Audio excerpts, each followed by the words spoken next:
네, 안녕하십니까. 이번 시간 지난 시간에 이어서요. 지난 시간에 통계학에 대한 부분들을 조금 봤으면은요. 이번 이제 그 두 번째 1과목 챕터 2에서는 경제에 대한 부분들을 조금 볼 거예요.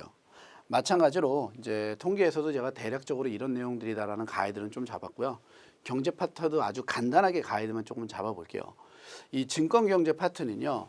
실은 가만히 따지고 보면 두 학파 간의 대결이다라고 생각을 하시면 될 것 같아요. 이제 당연히 우리가 알고 있는 고전 학파와 케인즈 학파, 이 두 학파 간의 대결이 이제 증권 경제 파트가 된다라고 생각하시면 될 것 같고요. 이때 고전 학파는요, 공급을 상당히 중요시해요. 그러니까 우리가 시장에 충분하게 공급만 해 놓는다면 시장 경제가 알아서 다 돌려줄 거야. 그러니까 우리는 언제나 공급이 부족하지 않도록만 하면 돼라는 걸 주장을 하는 게 고전 학파예요. 이와는 반대로요. 케인즈 학파는요. 공급보다는 수요를 조금 중요시해요. 그러니까 케인즈 입장에서는 시장의 수요를 계속적으로 창출해내고 만들어내기 위해서는 시장에만 맡기면 안 되고 정부의 개입이 있어야 된다는 걸 주장을 하는 게 케인즈 학파예요. 그럼 이제 이 고전 학파, 케인즈 학파가 왜 이렇게 서로 상반된 의견을 갖느냐. 그게 바로 이제 대공황 때문에 그렇다는 거예요. 대공황 이전까지는 고전학파의 공급 중심에, 즉 시장 경제 중심으로 돌아가는 이러한 상황들이 전혀 문제 없는 것처럼 보였죠. 근데 대공황을 겪으면서 시장이 실패를 하죠. 그러니까 더 이상 시장 자율에 맡겨서는 안 되고 정부의 개입을 통해서 정부가 어느 정도의 통제를 하는 게 훨씬 더 효과적인 방법들이 될 수 있다는 게 대두되어지면서 케인즈 학파의 이론들이 점점 나오기 시작을 하는 거예요. 그러니까 이제 이 증권 경제는 뭐 요 고전학파랑 케인즈 학파가 나오기에 앞서서 기본적으로 경제는 무엇이고 어떻게 이루어지고 이런 기본 개념들 다 설명하면서요. 뒤로 넘어가면서 이자나 물가나 환율이나 어떤 뭐 소득이나 이런 것들이 계속 이 두 학파 간의 경쟁으로 뭐가 더 좋냐예요. 그래서 이제 이 고전학파, 케인즈 학파가 공급 중심이다, 수요 중심이다라고 이야기를 했을 때는요. 얘가 둘 다 뭐냐면 이 Y예요, Y. 이 Y가 바로 뭐를 나타내냐면 국민 소득을 나타내죠. 그러니까 어떤 식으로 가는 게 이 국민 소득을 계속적으로 높여낼 수 있냐라는 걸 다루겠다는 거죠.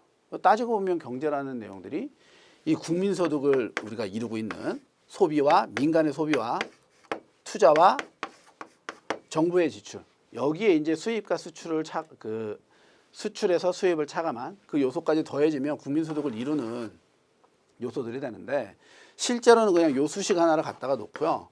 소비와 투자와 정부의 지출에서의 고전학파, 케인즈 학파의 견해들이 들어가면서 어느 경우에 국민소득이 증가되고 언제 떨어지는지, 뭐가 효과가 있고 효과가 없는지에 대해서 주로 다루는 게 증권경제 파트의 전체다라고 생각하시면 될 것 같아요. 아시겠죠? 뭐 큰 틀에서 조금 가이드를 잡아드렸고요. 이제 자세한 내용들은 문제 하나하나를 풀면서 여기에 포커스를 맞춰서 조금 문제를 풀어볼게요. 아시겠죠? 그러니까 이제 통계 같은 경우에는 이게 한 흐름으로 잘 연결이 안 돼도요. 조금씩 끊어져도 괜찮아요. 어디에서만 좀 연결되면 되냐면 우리 추정과 검정, 여기 파트가 이제 앞에 배웠었던 그 표준 편차라던가 표본에 대한 개념이나 모분선에 대한 개념이 잡혀야지 나왔다면 이 증권 경제는요. 처음부터 끝까지가 한 호흡이에요. 그러니까 중간에 가다가 끊어졌다가 새로 시작했다가 하면 뒤에서 앞에서 다뤘던 게 또 튀어나온단 말이에요. 아시겠죠? 그렇기 때문에 전체를 큰 틀 안에서 이해하고 가는 게 너무너무 중요하다. 그걸 이해하는 데 있어서는 요 개념이 끊임없이 나올 거예요. 아시겠죠? 그래서 요 개념을 머릿속에 좀 잘 넣어두고 나서 문제를 들어가면 전체를 갖다 이해하는 데 조금 더 수월하지 않을까 싶어요. 됐죠? 네. 자, 그럼 넘어가서 1번 문제부터 먼저 간단히 봐볼게요. 1번에 이제 거시경제의 주요 지표에 대한 이야기인데 이제 GNP와 GDP를 다루겠다 이 얘기죠. 이런 문제들 아주 기본적인 문제니까 우리가 볼게요. 자, GNP에서의 N과 GDP에서의 이 P예요. 이 N이 내셔널이죠. 그렇기 때문에 이 내셔널이니까 얘가 국적을 기준으로 이 프로덕트, 우리 생산, 이 모든 것들을 전부 다 그로스 총합시키겠다는 개념이 되는 거고, 이 D가 이게 도메스틱이죠. 이게 이제 국내예요. 국외 건 빼고 국내에서 생산된 것들만 보겠다라는 게 GDP가 되는 거죠. 그래서 이제 우리가 GNP를 보통 계산을 할 때는요, GDP에다가 순요소 순요소액이라고 하면 될 것 같아요. 나간 거랑 들어온 거 요거를 서로 더하고 빼갖고 얘를 갖다가 더해주면은 요게 GNP를 결정짓는 아주 간단한 내용들이 되겠네요. 그렇죠? 뭐 GNP, GDP는 요 정도 개념만 보면 될 것 같아요. 자, 1번 문제 바로 볼게요. 거시경제 주요 지표에 대한 설명으로 가장 거리가 먼 것을 고르시오. 1. GNP는 거주 지역과 무관한 국적을 기준으로 하며, 그죠? 맞고요. GDP는 지역을 중심으로 한다. 그죠? 여기서 지역이라는 건 국내 생산에 대한 개념을 한정 짓는 거예요. 그래서 1번 맞는 내용. 2번 GDP에 국외 순수치 요소소득을 더한 것이 GNP이다. 저 GNP에는 이 순요소액을 GDP에 더해버리는 게 GNP가 된다. 됐나요? 계속 3번. GDP 디플레이터는 명목 GDP를 실질 GDP로 나누어 계산을 한다. 그렇죠? 우리가 GDP 디플레이터는요, 명목을 실질로 나누어서 계산을 해요. 요건 제가 요 3번 보기에서 이제 명목, 실질, 저런 이야기는 뒤에 가서 피셔 방정식 이야기하면서 한번 간단하게 설명을 좀 드려볼게요. 이것도 전혀 어려운 내용들은 아니니까. 자, 계속 4번이요. 국민소득 중에 생산 국민소득은 어떤 국민 경제가 일정 기간 동안 생산한 재화와 용액의 총합으로 계산한다. 됐죠? 요게 이제 보기 4번이 오답인데 4번이 왜 잘못됐냐면 요 4번을 이해할 때는 이렇게 생각을 하면 돼요. 우리가 어떤 생산자가 무언가를 생산을 해내요. 그럼 생산해내기 위해서는 그렇죠. 재료가 투입이 돼야 되고요. 그로 인해서 생산이 나올 거란 말이죠. 그런데 이 생산을 갖다가 통으로 갖다가 다 생산 국민 소득으로 잡아버리면 뭐가 문제냐면 이 재료비 즉 원가가 될 거 아니에요. 이 원가까지도 소득에 잡힐 수 있는 거예요. 근데 실제로 소득이라는 건 내가 처음에 집어넣은 돈 빼고 나서 남은 게 이득이잖아요. 맞죠? 그렇기 때문에 여기 중간재에 들어가는 그 금액들을 차감시키고 부가가치에 대한 부분들만 잡아줘야 된다는 거예요. 어디에서는? 생산 국민 소득에서는. 아시겠죠? 그래서 1번에는 4번이 오답이 된다. 이렇게 보시면 될 것 같아요. 자, 교재 잠깐 오셔서요. 교재로 제가 조금만 더 체크 좀 해드릴게요. 핵심 포인트 해설이고요. 거시경제 주요 지표 GNP와 GDP는 충분히 설명드렸으니까 한 번 정도 보시고 그 GNP, GDP 맨 밑에 6번 보세요. 동그라미 6번. 국민소득 3면 등가의 법칙이에요. 생산, 지출, 분배, 국민소득이 사후적으로 모두 똑같아야 돼요. 아시겠죠? 그러니까 만들어낸 것과 지출되어진 것 그리고 이거에 대한 분배가 언제나 동일해야지만 우리가 국민소득은 그 3면이 등가가 된다. 얘네들이 똑같아진다. 이 정도 개념이 되는 거고요. 양가라 이번에 물가수준과 물가지수 좀 볼게요. 거기에서는 동그라미 2번에 물가지수의 종류 보세요. CPI, 소비자 물가지수 보이시죠? 이 소비자 물가지수가 우리가 실제로 뭐 밥상 물가가 올랐다 떨어졌다라고 할 때 이 CPI예요. 이 CPI 또 언제 쓰냐면 어떤 금융 상품들이 이제 인플레이션을 해지하려고요. 물가 연동형 상품들이 있어요. 그때 그 물가 연동형 상품들에서 그 물가의 기준이 여기서 이야기하는 소비자 물가지수 CPI예요. 아시겠죠? 그리고 생산자 물가지수는 당연히 생산할 때 들어가는 기준이 된다고 보시면 될 것 같고 맨 마지막 리을에 GDP 디플레이터는 명목 GDP를 실질 GDP로 나눠 측정한다까지만 체크해 두시면 되겠어요. 되죠?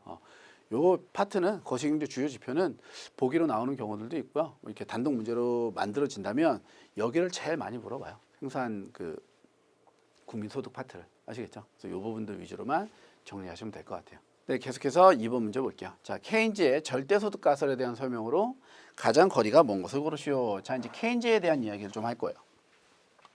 케인즈의 절대소득 가설인데 그냥 딱 읽어봐도요.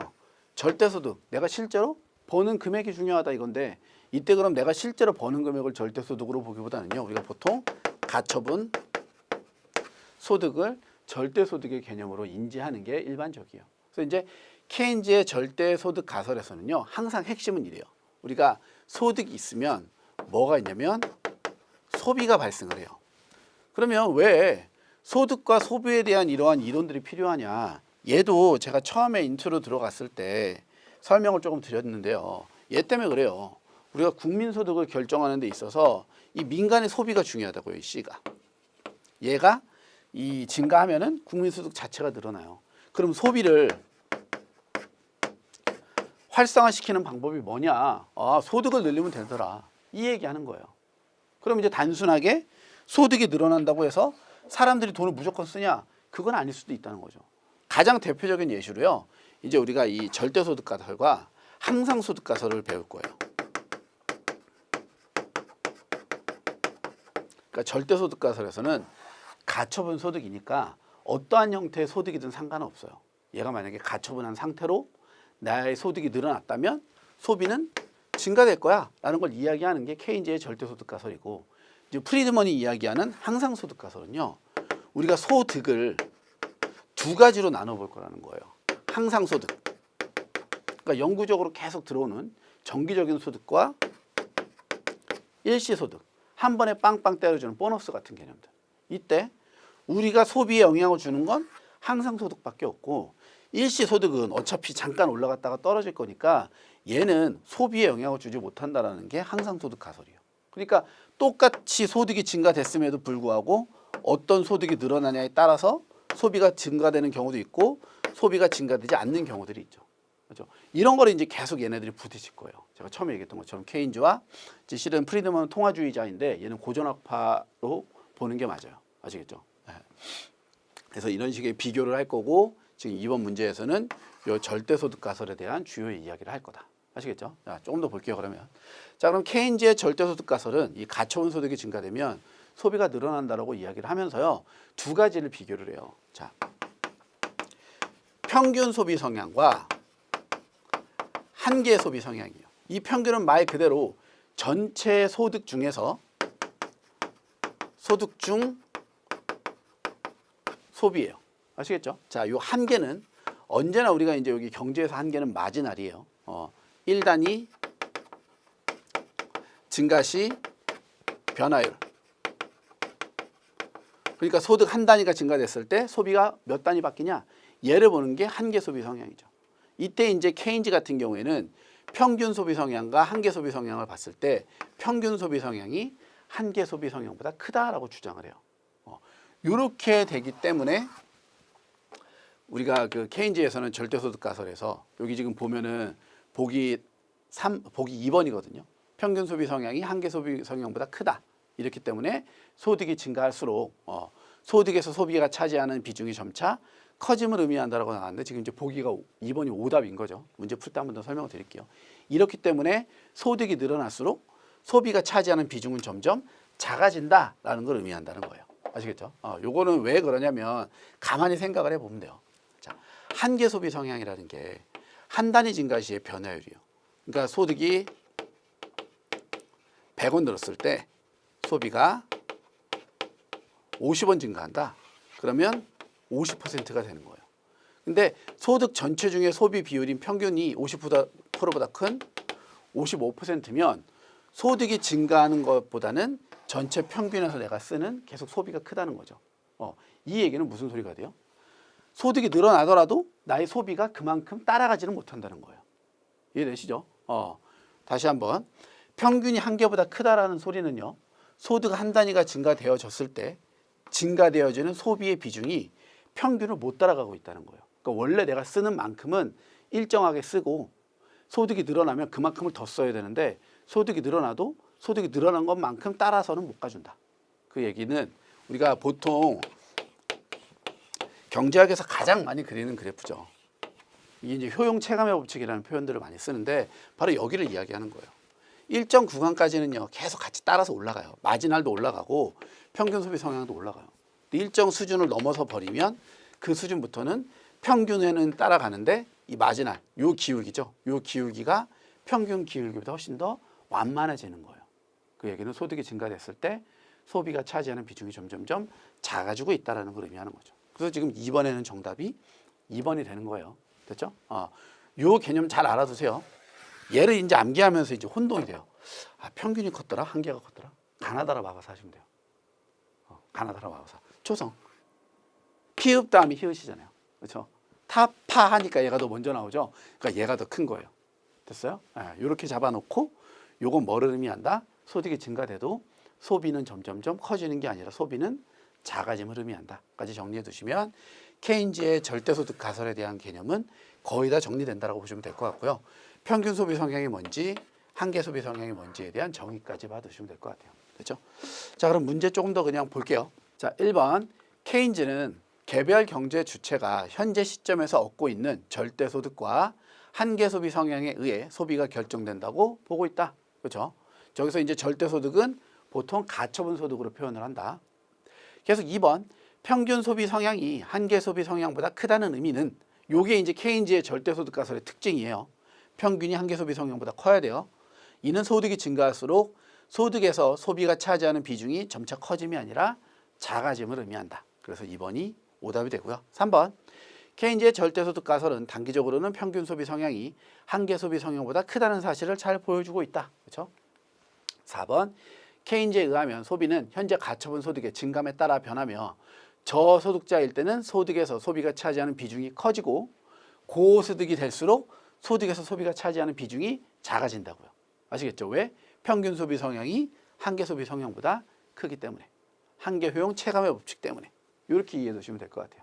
됐죠? 그래서 정답은 2번의 정답 2번이 되겠습니다. 자, 절대소득 가설에 대한 부분들도요. 한 번 정도만 잘 정리해 두세요. 얘를 되게 잘 정리해야 돼요.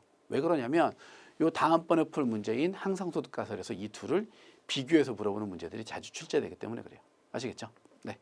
자, 계속해서 3번 상대소득 가설에 대한 설명으로 가장 거리가 먼 것을 고르시오. 자, 이제 듀젠베리의 상대소득 가설인데요. 상대라는 것 자체가 그렇죠. 비교하겠다 이런 거죠. 우리가 언제나 비교는 두 가지 비교예요. 첫 번째 타인과의 비교. 두 번째 자기 자신과의 비교. 이 얘기죠. 그러니까 상대소득 가설은요. 내가 속한 무리예요. 이 소득과의 이 무리와의 소득의 크기를 비교하는 거예요.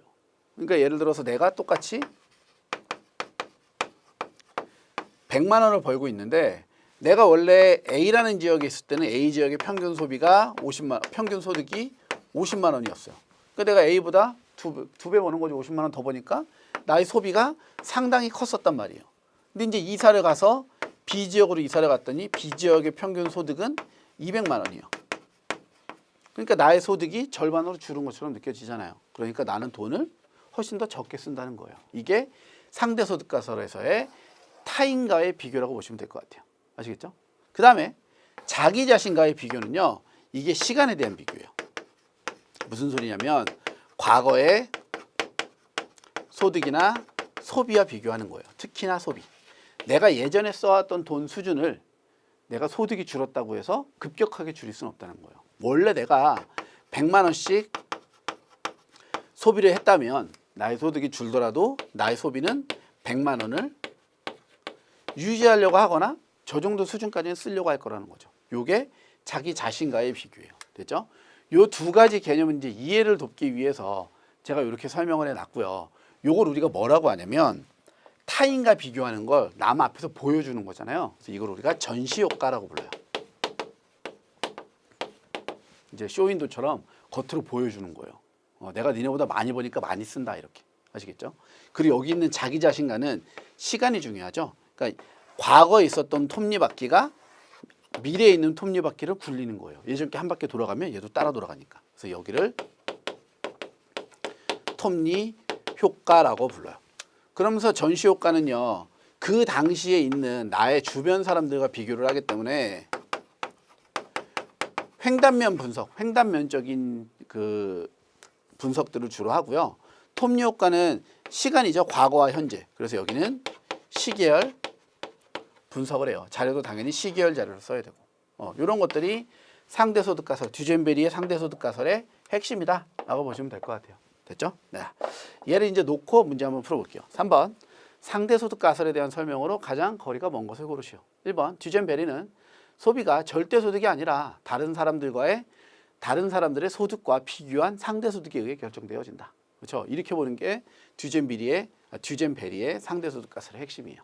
계속 2번 사람들의 소비가 자신의 소득뿐만이 아니라 주위 사람들의 소비 행위에도 영향을 받는 것을 전시효과라고 한다. 그렇죠? 타인과의 비교, 전시효과 알아두셔야 돼요. 3번 사람들의 소비가 현재 자신의 소득뿐만 아니라 과거의 최고 소비 수준에도 영향을 받아 비가역적인 특징을 보이는 것을 톱니효과라고 한다. 그렇죠? 과거에 자기 자신과 싸우는 거 톱니효과죠. 계속 4번 상대소득 가설은 전시효과를 이용하여 장단기 시계열 소비 함수를 설명한다. 자, 전시효과는 시계열 함수를 설명하지 못하고 그렇죠. 횡단면을 설명할 수밖에 없는 거죠. 그래서 3번에는 4번이 오답이네요. 그래서 전시효과는 횡단면, 톱니효과는 시계열, 그리고 전시효과 타인과 톱니효과는 자기 자신과. 요 내용들 좀 정리해서 한번 봐두시면 상대소득 가설에 대한 부분들도 별거 없죠. 그래서 3번의 정답은 4번이 되겠습니다. 교재 잠깐만 오세요. 교재 오시면 그 소비 이론 2에 양가로 1번에 상대소득 가설에 대한 횡단면 시계열에 대한 내용들 정리되어 있고요. 양가로 2번 보시면 생애주기 가설이라는 게 있어요. 생애주기 가설은 내가 평생 동안 얼마를 벌까라는 걸 예상을 해서 소비를 하겠다라는 거예요. 아시겠죠? 뭐 간단하게 이 정도만 보시면 될 것 같아요. 네. 그래서 3번에 있는 그 상대소득 가설도 정리를 좀 잘 해두세요. 그리고 다음 문제에서 아까 방금 2번 문제에서 풀었었던 케인즈의 절대소득 가설의 언제나 그 대항이죠. 항상소득 가설을 이제 4번 문제에서 한번 풀어볼게요. 네. 네, 계속해서 4번 볼게요. 자, 항상소득에 대한 부분들이죠. 앞서 잠깐 이야기했었는데 이제 항상소득 가설이에요. 프리드먼의 항상소득 가설이고요. 이제 항상소득 가설 같은 경우에는 소득과 소비를 이제 이분법으로 구분하는 거예요. 그러니까 소득도 항상 소득이 있고 일시 소득이 있다. 소비 또한 항상 소비가 있고 일시 소비가 있다. 이때 이 항상 소득과 일시 소득은 서로 무관련이에요. 영향을 전혀 주지 않는다는 거예요. 내가 뭐 보너스를 받았다고 항상 소득이 바뀌거나 항상 소득이 어떻다고 해서 일시 소득이 변화되거나 줄거나 그러지 않는다는 거죠. 소비도 마찬가지예요. 항상 소비와 일시 소비는 서로 무관련하다는 건 서로 독립적인 소비를 한다는 거죠.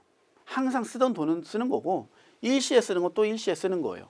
항상 쓰는 돈이 늘어났다고 일시 소비가 줄거나 일시 소비가 늘거나 그러지 않는다 이거죠. 됐죠?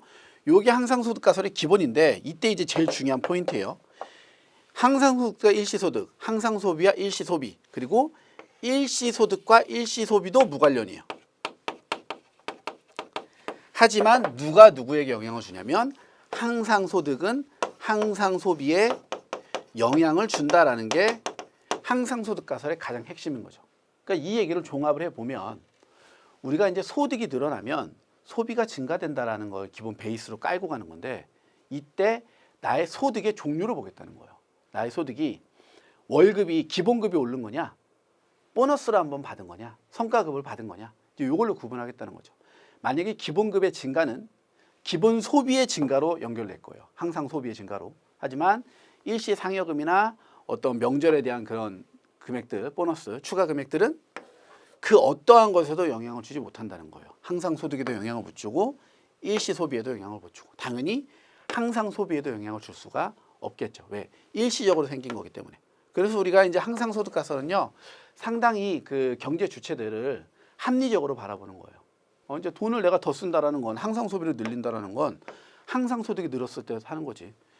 어느 날에 갑자기 100만 원이 들어왔다고 항상 소비를 100만 원 늘리면 일시 소득이 사라졌을 경우에는 늘어난 항상 소비를 계속 유지할 수가 없잖아요. 이해되시죠? 예. 그러면서 한 가지를 딱 더 다뤄요. 이제 그 세금 효과. 세금이 이제 세율이죠. 세율이 하락을 하는데 뭐 경제 상황이 안 좋아서 일시적으로 세율을 하락시켰다. 그거는 그 어떤 소비도 변화시키지 못해요. 하지만 이 세율이 영구적인 세율의 인하다라고 하면은 세율의 인하는 마치 뭐가 항상 소득의 증가와 같은 거예요. 영구적인 세율의 인하는. 그러니까 당연히 항상 소비를 증가시킬 수가 있겠죠. 됐죠?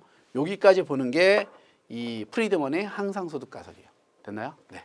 그럼 문제 들어가서 한번 봐볼게요. 4번. 항상 소득 가설에 대한 설명으로 가장 거리가 먼 것은 1번. 프리드먼은 소득을 항상 소득과 일시 소득으로 나누고 소비를 항상 소비와 일시 소비로 나누어 항상 소비는 오직 항상 소득의 함수라고 보았다라는 건 얘네들만 서로 영향을 줘. 이 얘기랑 똑같은 거예요. 1번 맞는 얘기. 2번. 항상 소비는 항상 소득과 일시 소비는 일시 소득과 상관관계가 있다고 보았다. 땡이죠. 언제나 항상 소비와 항상 소득에만 연관이 있고 일시 소비와 일시 소득은 연관성이 없다고 그랬어요. 얘네는 그 어떻게도 연결하지 못해요. 이렇게는 항상 소득과 항상 소비만이 서로 영향을 주는 그 함수 관계에 있다. 그래서 4번의 정답은 2번이고요. 계속 볼게요. 3번. 일시적 세율의 변화는 항상 소득에 거의 영향을 미치지 못하지만 영구적 세율의 변화는 항상 소득을 변화시켜 소비에 변화를 줄 수가 있다. 맞는 내용. 4번. 항상 소득 가설은 케인즈의 절대 소득 가설이나 듀젠베리의 상대소득 가설과는 달리 인간의 소비 행위를 미래지향적으로 본다. 상당히 합리적인 주체로 본다. 이 얘기가 되는 거죠. 됐죠? 그래서 정답은 2번이 오답이에요. 됐죠? 그래서 4번에 있는 요 항상소득 가설은요. 반드시 학습을 하셔야 돼요. 이제 특히나 절대소득 가설하고 비교가 되는 포인트에서 꼭 잡아놔야 돼요. 돼요? 네. 자, 그럼 교재 들어와서요. 한두 개만 더 볼게요. 하단에 보면 항상소득 가설 밑에 양가로 2번에 최근 소비 이론이 있잖아요. 요거 하나만 보세요. 랜덤워크 소비 가설이나 유동성 제약 모델 이런 것들이 최근의 소비 이론들이다 정도로 해서 한 번 정도 읽어보시면 될 것 같아요. 되죠? 네. 네, 계속해서 5번 볼게요. 투자 이론에 대한 설명으로 가장 거리가 먼 것은. 자, 투자 이론 나오죠. 우리 Y는 C에서 이제 소비한 거예요. 그 다음에 있는 요 I 투자해야죠. 그렇죠? 그럼 그 다음엔 당연히 뭐 하겠어요? 정부 정책에 대해서 할 거예요. 일단 그 중에서 여기 있는 투자에 대한 부분들을 한번 뺏어 볼게요. 자, 이 투자에서 가장 대두되어지는 책에서 가장 강조하고 있는 이론이 그 케인즈가 이야기하고 있는 투자의 한계 효율이에요. 이것도 말만 어렵지 하나도 안 어려워요. 투자의 한계 효율이라는 건 개념을 잡아보면 이런 개념이에요. 내가 1단위를 투자했을 때 수익률이 얼마니? 그래서 이 한계라는 단어 때문에 자꾸 우리가 어려운데 이 한계는 마지날이죠. 추가적으로 얻을 수 있는 금액. 내가 1단위, 즉 뭐 100원을 투자했을 때 수익률이 몇 프로야? 1원을 투자했을 때 수익률이 몇 프로야? 이런 것들을 다루는 게 한계 효율이에요. 그럼 결론은 이 한계 효율 말을 이렇게 써놔서 그러지. 이게 바로 뭐랑 거의 비슷해요? 투자? 수익률하고 거의 비슷한 개념이죠. 그렇죠? 근데 이 MEI에서 우리가 중요한 거는 이 한계 효율에 대한 투자의 한계 효율을 단순하게 투자 수익률로 보기에는 조금 문제가 있다는 거예요. 왜 문제가 있냐면 이제 동일하게 봐도 상관은 없는데 이 둘을 설명하고 있는 내에서 조금 문제가 있다는 거죠. 무슨 소리냐면 우리가 보통 투자 수익률을 결정하는 요인들을 기업이 갖고 있는 문제와 시장 외적인 요인들이 두 가지를 보겠다는 거예요. 근데 보통 우리가 투자 수익률을 결정을 했을 때요. 우리가 투자 판단을 해요. 투자할지 투자하지 않을지. 맞죠? 그럼 우리가 투자할지 투자하지 않을지는 당연히 투자 수익률이 가장 중요한데 그럼 투자 수익률이 몇 프로여야지 우리가 투자를 하니? 이런 의문이 생길 수 있을 거 아니에요. 그렇죠? 기준점이 있어야죠. 뭐 예를 들어 내가 100원을 넣었는데 난 50원은 벌어야지 할 거야. 그럼 투자 수익률이 50%가 돼야 된다는 거예요. 맞죠? 그런데 그 상황에 따라서 어떤 경우는 1%일 때도 하고 어쩔 땐 50%일 때도 하고 하면 변동이 좀 있을 거 아니에요. 그래서 언제나 이 한계 효율, 투자 수익률에 대한 개념을 비교하는 지표가 누가 되냐면 그렇죠? 바로 시장 이자율이 돼요. 내가 무언가 위험한 거죠. 투자라는 게 리스크 있는 거니까. 리스크 있는 것에 투자를 한다면 이 시장 이자율보다는 MEI가 더 커야지만 뭐가 생기는 거예요? 투자 수익률이 시장 이자율보다 커서 이 윤이 어떤 내가 들어가는 그 소비라던가 투자금 이런 것보다 큰 거고 이 윤이 0보다 큰 거라고요. 나의 이익이. 맞죠? 이런 게 성립이 돼요. 지금 보면 우리가 이제 실은 이 금융투자 분석사를 학습하시는 분들이 어느 정도 경제나 이 파이낸스, 금융에 대한 개념들이 잡혀 있으니까 뭐 이런 당연한 얘기라고 할 수 있겠지만 케인즈가 이때 당시에 투자에서 투자의 크기를 키우는 방법. 그러니까 다시 이제 얘가 왜 중요하냐면 얘 때문에 그렇다고 그랬어요. 얘네들이 커져야지 국민소득이 증가한다고요. 아시겠죠? 그러니까 국민소득을 증가시키려면 투자를 활성화시켜야 되는데 우리가 어떻게 해야지 투자를 활성화시킬까라는 고민이기 때문에 다르다는 거예요. 여기만 보면 별거 없죠. 이건 당연한 얘기니까. 그러니까 이제 이런 거를 우리가 전제 조건으로 놓고 케인즈 입장에서는 어떠한 경우에 투자가 이제 활성화되겠냐 이거 갖다 이제 고민을 했다는 거예요. 그게 케인즈의 그 투자에 대한 한계 효율 이론이다라고 보시면 될 것 같아요. 그래서 뭐 이런 것들에 대한 결론을 조금 내려보자면 투자 자금의 한계 효용 이론, 즉 기업이 투자를 많이 하게 하려면은요 두 가지가 되게 중요하다는 거예요. 기업이 갖고 있는 내부 자금들, 그렇죠? 그리고 또 한 가지는 유동성이 되게 중요하다는 거죠. 그렇기 때문에 이 소비를 통해서 들어오는 기업의 이윤과 정부 정책으로 인해서 바뀌는 통화량이 국민소득, 즉 이 화랑기와 불황기에 있어서의 그 시장이 움직이면서 이 투자에 대한 어느 정도의 영향을 줄 수도 있다라고 보는 게 케인즈의 투자의 한계 효율 이론이다라고 보시면 될 것 같아요. 그래서 뭐 하면 좋다, 뭐 하면 나쁘다 이게 없어요. 그리고 뭐 계속 학습을 하시다가 보면 아시겠지만요. 증권 경제가 한 호흡임에도 불구하고 까다롭고 어려운 이유는요. 케바케예요. 상황에 따라 조금 달라요. 누구 중심으로 해석하냐에 따라 달라요. 똑같이 물가가 상승하고 이자율이 올랐는데 케인즈는 야 이러면 국민소득 떨어지고 고전학파는 이렇게 하면 국민소득 올라 이렇게 해석을 하거든요. 그러니까 동일한 현상에 대한 해석, 그 결과를 서로 자신만의 이론으로 해석을 하기 때문에 달라진다 이거예요. 그러니까 여기를 이 증권경제 파트를 학습을 하시면서요. 난 무조건 답을 내리겠어. 난 무조건 이게 결과가 나와야 돼. 이런 생각을 갖고 있으면 학습이 어려워져요. 아시겠죠? 네. 자, 그러면서 우리의 한계 효율 이론, 투자 이론에 대한 개념도 이 정도 한번 잡아보시고요. 여기다가 이제 플러스 뭐 하나 더 볼 거냐면 토빈의 큐 볼 거예요. 토빈의 큐의 개념은 이런 거예요. 우리가 재화와 시장 요 두 가지 볼 거예요. 요게 이제 그 시장, 자본시장 이 두 가지를 볼 건데 얘가 토빈의 큐가 이 증권에서 주식에서 쓰냐 경제에서 쓰냐에 따라서도 약간 달라지죠. 이 토빈의 큐를 아마 주식 파트에서 기술적 분석이나 기본적 분석에서 학습을 하셨던 분들은요 이해가 수월할 거예요. 그렇죠? 뭐랑 뭐의 차이예요? 우리가 시장 가치와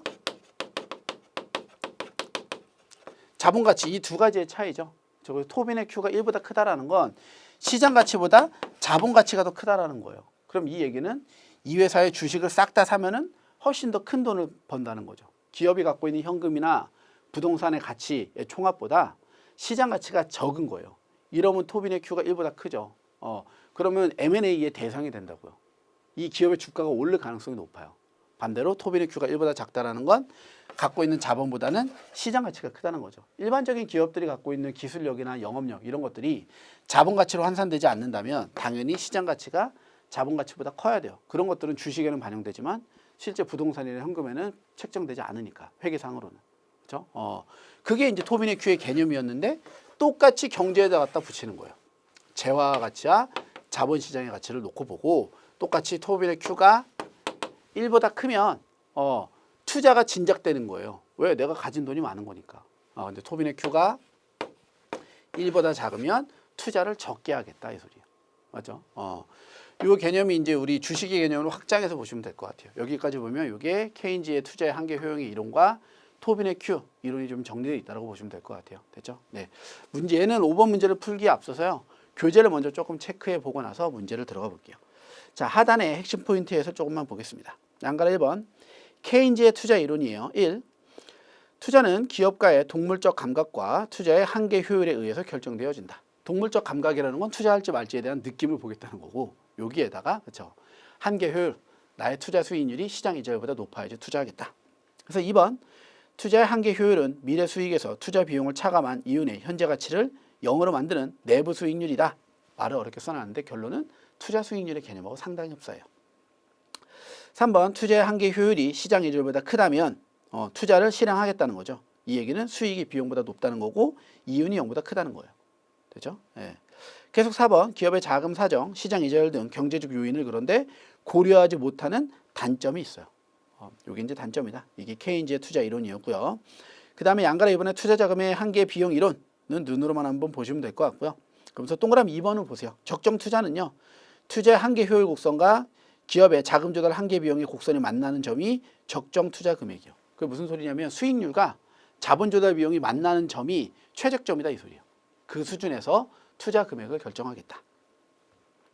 계속 양가로 3번에 신고전학파의 투자 이론이니까 케인즈 학파의 반대 개념이 되겠죠. 1. 투자의 단위 비용이 단위 이득과 같을 때 적정 투자를 결정하겠다. 그러면서 2번에 자본의 한계 생산성을 증가시키려면 자본을 감소시켜야 된다 이 소리예요. 무슨 소리예요 이게? 이 고전학파에서 지금 이야기하고 있는 조금만 설명을 더 해볼게요.